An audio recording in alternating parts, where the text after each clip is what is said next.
મધ્ય અને ઉત્તર ગુજરાતમાં ચાંદીપુરા વાયરસે હાહાકાર મચાવી છે। બાળકોમાં ફેલાતા આ રોગના દક્ષિણ ગુજરાતમાં કોઈ કેસ નોંધાય તો તેમની સારવાર માટે સુરત સિવિલ હોસ્પિટલ ખાતે ચાંદીપુરા વાયરસ સામે રક્ષણ મેળવવા તૈયારીઓ શરૂ કરાઈ છે। સિવિલ હોસ્પિટલમાં સ્પેશિયલ વોર્ડ બનાવવામાં આવી રહ્યો છે।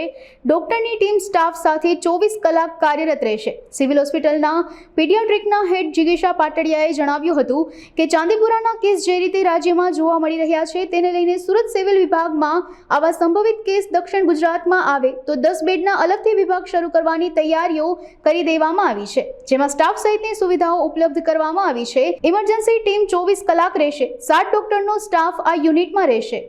નમસ્તે, મારું નામ ડૉક્ટર જિગીશા Patadiya, head of the department paediatrics બાળરોગ વિભાગ, નવી સિવિલ હોસ્પિટલ સુરત ખાતેથી વાત કરું છું। જી, આપ સૌ જાણો છો એ પ્રમાણે જે વાયરલ એન્સેફેલાઇટિસના કેસીસ ગુજરાતમાં જોવા મળી રહ્યા છે, એમાં સાઉથ ગુજરાતમાં તૈયારીના ભાગરૂપે નવી સિવિલ હોસ્પિટલ ખાતે આપણી પાસે 20 બેડનું પીડિયાટ્રિક ઇન્ટેન્સિવ કેર યુનિટ હાલમાં કાર્યરત છે।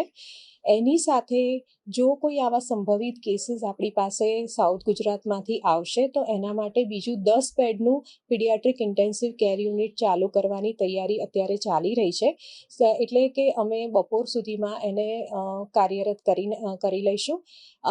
ઇન્ટેન્સિવ કેર યુનિટમાં પેશન્ટ્સને માટે જરૂરી વેન્ટિલેટર્સ, દવાઓ, હોસ્પિટલ માટેનો ડૉક્ટરનો staff, nursing staff, support staff, life saving medicines અને બીજી તમામ સુવિધાઓ ઉપલબ્ધ હશે।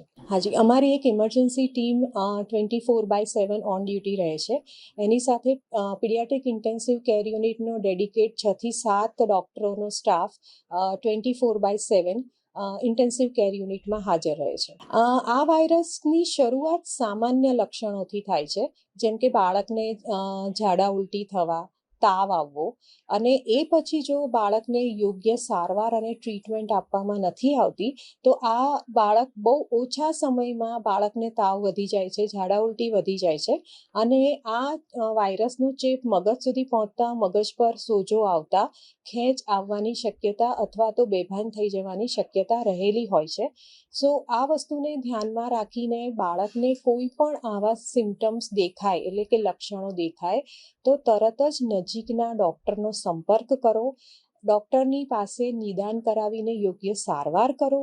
સારવાર પછી પણ જો આપના બાળકને સંતોષકારક ફેરફાર નથી દેખાતો પરિસ્થિતિમાં તો તમે નજીકની ડિસ્ટ્રિક્ટ હોસ્પિટલ અથવા મેડિકલ કોલેજના ડૉક્ટરનો તરત જ સંપર્ક કરો। અને જો ડૉક્ટર તમને ત્યાં દાખલ થવાની સલાહ આપે છે તો મહેરબાની કરી દાખલ થઈ બાળકના યોગ્ય નિદાન અને સારવાર આગળ વધી શકે એ માટે જરૂરી પગલાં લેવા માટે ડૉક્ટરનો સંપર્ક કરી અને એમને સહાય કરો। આપ સૌ જાણો છો એ પ્રમાણે આ જે વાયરસ જે અત્યારે આપણે જે ચર્ચા કરી રહ્યા છીએ એ મુખ્યત્વે સેન્ડ ફ્લાયથી ફેલાય છે। સેન્ડ ફ્લાય એ મુખ્યત્વે કાચા મકાનોની તિરાડોમાં રહેતી હોય છે। વરસાદની સિઝનમાં કે કોઈ કારણસર જ્યારે આ સેન્ડ ફ્લાય બહાર આવે છે અને કરડે છે, એમાંથી આ વાયરસ ફેલાવાની શક્યતા છે।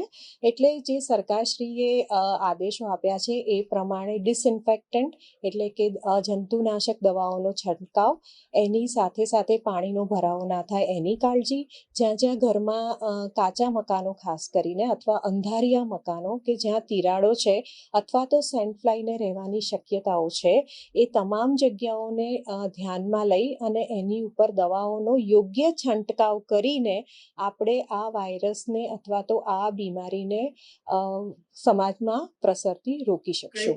સરકારશ્રીએ જુદી જુદી જંતુનાશક દવાઓના ઓલરેડી કલેક્ટરશ્રીને, DDO શ્રીને અને તમામ જિલ્લા પંચાયતને એના આદેશો આપી દીધા છે। એ પ્રમાણે સર્વેલન્સની કામગીરી અત્યારે એમના લેવલ ઉપર ચાલુ હશે। દવાઓના છંટકાવની કામગીરી જે તે જગ્યાએ ગ્રામ્ય કક્ષાએ અને જિલ્લા કક્ષાએ એની કાર્યવાહી હાથ ધરવામાં આવી રહી છે।